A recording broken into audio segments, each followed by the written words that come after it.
नमस्कार बच्चों।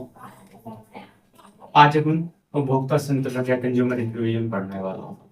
Consumer equilibrium basically consumer equilibrium वही स्थिति होती है जहां पर उपभोक्ता अपनी बजट के एक स्तर पर उच्चतम संतुष्टि के स्तर को प्राप्त कर रहा होता है। जैसे कि अपन डायग्राम की मदद से भी देख सकते हैं। ये जैसे इंडिफरेंस कर्व हो गया अपना। इंडिफरेंस बेसिकली समान संतुष्टि के स्तर को दिखाता है और ये बजट लाइन दो वस्तुओं के अलग अलग कॉम्बिनेशन को, जिनको अपन अलग अलग इकाइयों अलग अलग मात्राओं को इस बजट के अंतर्गत खरीद सकते हैं। या वस्तु एक्स की ज्यादा कर सकते हैं, वाई की ज्यादा मात्रा खरीद सकते हैं। तो अलग अलग कॉम्बिनेशन बनते हैं। जैसे उदासीनता वक्र में अलग अलग कॉम्बिनेशन बनते हैं, उसी प्रकार बजट लाइन में भी। तो वो बजट लाइन के अंतर्गत होते हैं। ये बजट लाइन इसमें स्थिर रहती है और इसमें संतुष्टि स्थिर रहती है। तो ये दोनों जहां पर एक दूसरे को टच करते हैं वह कंज्यूमर इक्विलिब्रियम पॉइंट होता है। वह इक्विलिब्रियम पॉइंट इसकी फर्स्ट ऑर्डर कंडीशन है जहां पर एमआरएस एक्स वाई और P x upon P Y, मतलब स्लोप ऑफ इंडक्टेंस का और स्लोप ऑफ बजट लाइन दोनों एक दूसरे के इक्वल। और इक्वल ये कहां पर है? ई बिंदु पर। दोनों ई बिंदु पर इक्वल हो रहे हैं तो यह है कंज्यूमर इक्विलिब्रियम पॉइंट। तो ई से अपन इक्विलिब्रियम पॉइंट को डिनोट कर रहे हैं इधर पर। और सेकंड ऑर्डर कंडीशन इसकी बन रही है at the point of tendency indifference curve should be convex to the origin.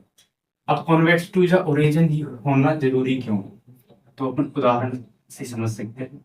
जैसे ये बजट लाइन हो गई अपन, यदि ये कॉनकेव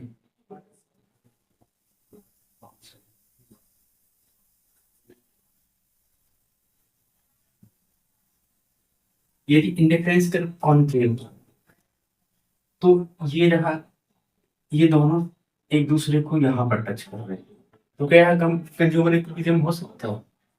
नहीं हो सकता। बिकॉज यदि एक और अपन इंडिफरेंस कर्व बना ये, अब ये इससे हायर संतुष्टि स्तर को दिखाता है ये वाला।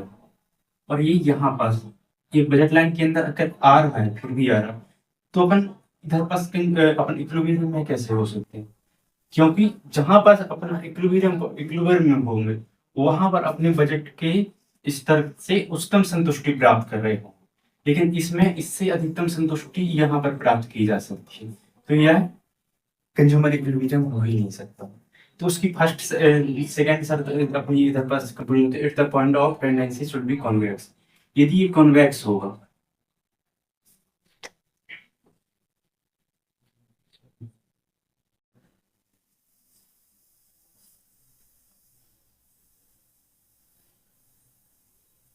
यदि कॉन्वेक्स है, ये दूसरा वक्र बनेगा ये बन पर,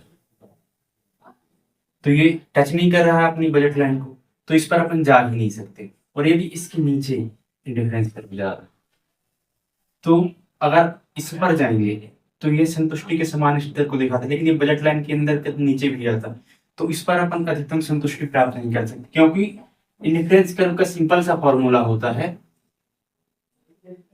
इंडिफरेंस कर्व जितना हायर इंडिफरेंस कर्व होगा उसमें उतनी ज्यादा संतुष्टि का स्तर या अपन जिसे वो कहते हैं सेटिस्फेक्शन लेवल उतना अधिक ही हाई होगा। और जितना अधिक सेटिस्फेक्शन लेवल हाई होगा तो उधर पास अपन अधिक संतुष्टि और अपन उसी को प्रेफरेंस देंगे। इसी वजह से कॉन्वेक्स टू द ओरिजिन होना जरूरी है। तो फर्स्ट ऑर्डर कंडीशन और सेकंड ऑर्डर कंडीशन ये दोनों जहां पर मिल जाती है उधर पास अपना कंज्यूमर इक्विलिब्रियम हो जाता है। आई होप कि आपको समझ में आया होगा।